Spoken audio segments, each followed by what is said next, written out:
లోతైన పరిశీలన తర్వాతే యువ వికాసం నేడు ప్రారంభించాల్సిన ప్రక్రియ వాయిదా పడ్డదట.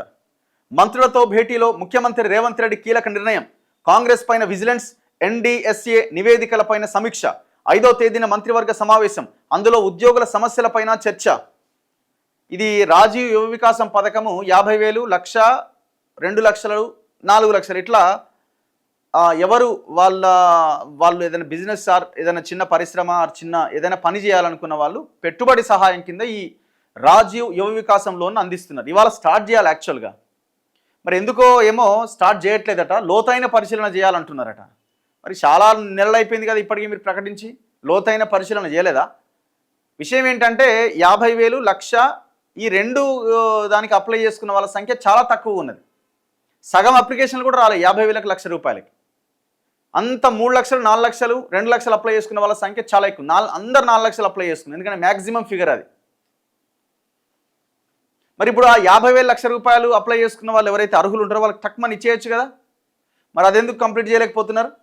రాజీవ్ యువ వికాసానికి ఊహించిన దానికంటే ఎక్కువ సంఖ్యలో దరఖాస్తులు అందాయని, అనర్హులకు యువ వికాసం అందకుండా చూడాలంటూ పెద్ద ఎత్తున వినతులు వచ్చాయని మంత్రులు ముఖ్యమంత్రి రేవంత్ రెడ్డి దృష్టికి తీసుకెళ్లారు.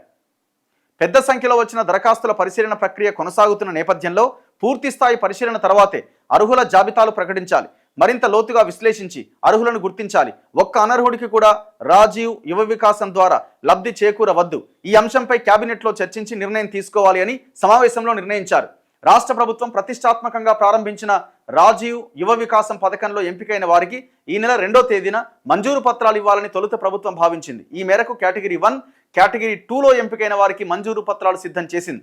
అయితే భారీగా దరఖాస్తులు వచ్చిన నేపథ్యంలో ఈ మంజూరు పత్రాల జారీ ప్రక్రియను తాత్కాలికంగా వాయిదా వేయాలని ఈ నెల 5వ తేదీన మంత్రివర్గ సమావేశం నిర్వహించి కీలక అంశాలు చర్చించాలని తాజాగా మంత్రులతో సీఎం రేవంత్ రెడ్డి నిర్వహించిన సమావేశంలో నిర్ణయించారు. ఇంటిగ్రేటెడ్ కమాండ్ కంట్రోల్ సెంటర్లో